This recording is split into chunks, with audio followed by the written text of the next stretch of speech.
प्रिय विद्यार्थियों, आज हम सभी श्रवण कुमार खंड काव्य के विषय में समझेंगे। श्रवण कुमार खंड काव्य डॉक्टर शिवबालक शुक्ल द्वारा रचित एक पौराणिक और ऐतिहासिक घटना पर आधारित है, जिसके 9 सर्ग हैं। 9 सर्गों में विभक्त इस श्रवण कुमार खंड काव्य का सारांश इस प्रकार है। प्रथम सर्ग, इसमें अयोध्या के गौरवशाली इतिहास का वर्णन है। इस ऐतिहासिक नगरी अयोध्या में अनेक महान राजाओं की गौरव गाथाएं छिपी हुई हैं। पृथु, इक्ष्वाक, ध्रुव, शगर, दिलीप तथा रघु आदि राजाओं ने अयोध्या के नाम को प्रसिद्धि एवं प्रतिष्ठा को शिखर पर पहुंचाया है।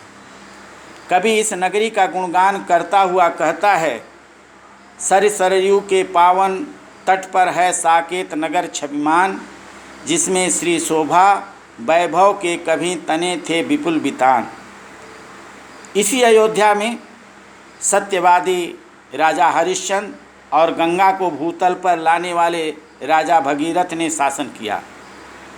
राजा रघु के नाम पर ही इस कुल का नाम रघुवंश पड़ा। महाराजा दशरथ राजा अज के पुत्र थे। राजा दशरथ अयोध्या के प्रतापी शासक थे। उनके राज्य में सर्वत्र सुख, समृद्धि एवं शांति थी। वहाँ कोई भी व्यक्ति दुष्ट, पापी अथवा नीच नहीं था। अयोध्या नगरी में चारों ओर कला, कौशल, उपासना, संयम और धर्म साधना का साम्राज्य था। श्रमिकों को उनके काम के अनुरूप पारिश्रमिक मिलता था। समाज के सभी वर्ग संतुष्ट थे। राजा दशरथ स्वयं एक महान धनुर्धर भी थे और वे शब्द भेदी बाण चलाने में सिद्धहस्त भी थे। दूसरा सर्ग, आश्रम। पहला सर्ग अयोध्या, दूसरा सर्ग आश्रम। सरयू नदी के तट पर एक आश्रम था। उस आश्रम में श्रवण कुमार अपने वृद्ध एवं अंधे माता पिता के साथ सुख शांतिपूर्वक निवास करता था। आश्रम में रहने वाले अंधे मुनि और उनकी पत्नी श्रवण जैसा आज्ञाकारी और मातृ पितृ भक्त पुत्र को पाकर अपने को धन्य मानते थे। उनकी तपस्या के प्रभाव से उनके समीपवर्ती क्षेत्र में हिंसक पशु भी अपनी हिंसा भूल जाते। तीसरा सर्ग, आखेट। एक दिन गोधूली बेला में महाराज दशरथ भोजन करने के पश्चात विश्राम कर रहे थे कि अचानक उनके मन में आखेट की इच्छा जागृत हुई। उन्होंने अपने सारथी को बुला भेजा और रात्रि के चौथे प्रहर में वन की ओर प्रस्थान करने की इच्छा प्रकट की। उस रात्रि में सोते समय राजा ने स्वप्न में देखा कि एक हिरण का बच्चा उनके बाण से मर गया है और हिरनी खड़ी हुई आंसू बहा रही है। राजा दशरथ शिकार के लिए बहुत सवेरे रथ पर सवार होकर चल दिए। वे शीघ्र ही अपने इच्छित स्थान पर पहुंच गए। रथ से उतरकर वे घने वन में एक अंधकारमय स्थान पर छिपकर बैठ गए। धनुर्बाण संभाले हुए वे किसी वन्य पशु के आने की आहट की प्रतीक्षा करने लगे। इधर इसी समय श्रवण कुमार के माता पिता को प्यास लगी, अतः उन्होंने श्रवण कुमार से जल लाने को कहा। श्रवण जल लेने के लिए नदी के तट पर गया और जल भरने के लिए उसने कलश को नदी के जल में डुबोया। घड़े के पानी में डुबोए जाने के शब्द को राजा दशरथ ने किसी वन्य पशु की आवाज़ समझा और तुरंत उन्होंने उसी दिशा में शब्दभेदी बाण को चला दिया। बाण श्रवण कुमार को लगा। श्रवण कुमार चित्कार करता हुआ धरती पर गिर पड़ा। सहसा इस करुण मानव स्वर को सुनकर राजा दशरथ चिंतित हो उठे और प्रभु कल्याण करें यह कहते हुए नदी के किनारे पहुँचे। चौथा सर्ग श्रवण। राजा दशरथ के बाण से घायल हुआ मरणासन श्रवण कुमार नदी के तट पर पड़ा था। वह अपनी पीड़ा से अधिक अपने माता पिता की चिंता में व्याकुल था और बिलख बिलख कर कह रहा था, अब मेरे असहाय अंधे माता पिता का भविष्य क्या होगा। श्रवण ने दुखी मन से राजा से कहा कि उन्होंने श्रवण को ही नहीं मारा अपितु एक प्रकार से उसके माता पिता की भी हत्या कर दी। उसके माता पिता अंधे हैं और वे उनके बिना जीवित नहीं रह सकते। उसने राजा से आग्रह किया कि वे उनके प्यासे माता पिता को जल पिला आएं। राजा अपनी भूल के कारण आत्मग्लानि से भर उठे। माता पिता को जल पिलाकर आने का आग्रह करके श्रवण के प्राण पखेरु उड़ गए। राजा दशरथ बहुत दुखी हुए। उन्होंने अपने सारथी को तो श्रवण के पास छोड़ा और स्वयं जल लेकर श्रवण के माता पिता के पास चल दिए। पंचम सर्ग में दशरथ दुखी एवं चिंतित भाव से सिर झुकाए आश्रम की ओर जा रहे थे और सोच रहे थे कि इस घटना के कारण हृदय पर लगे घाव का प्रायश्चित वह किस प्रकार करें। इस संपूर्ण सर्ग में दशरथ के आंतरिक द्वंद्व का चित्रण हुआ है। पश्चाताप, आशंका, भय, करुणा आदि से भरे हुए वे आश्रम में पहुँचते हैं। छठे सर्ग का कथानक बहुत ही मार्मिक है। आश्रम में श्रवण के प्यासे माता पिता श्रवण के आने की प्रतीक्षा कर रहे थे। उनका मन बार बार आशंका से भर जाता था कि इतनी देर होने पर श्रवण अभी तक लौटकर क्यों नहीं आया। उसी समय दशरथ के आश्रम में प्रवेश किया। दशरथ के पैरों की आहट पाकर श्रवण के पिता कह उठे, कहाँ थे पुत्र, कहाँ पुत्र थे। मेरी लगटी मेरे बाहन, मेरी लगटी बाहन मेरे, मेरी आँख। वे दोनों राजा दशरथ को ही श्रवण समझ रहे थे। जब दशरथ ने कहा कृपया जल पी लीजिए तो अनजानी आवाज़ सुनकर उनका यह भ्रम दूर हुआ कि वह श्रवण नहीं आया। उन्होंने दशरथ का स्वागत किया और उनका परिचय पूछा। दशरथ ने अपना परिचय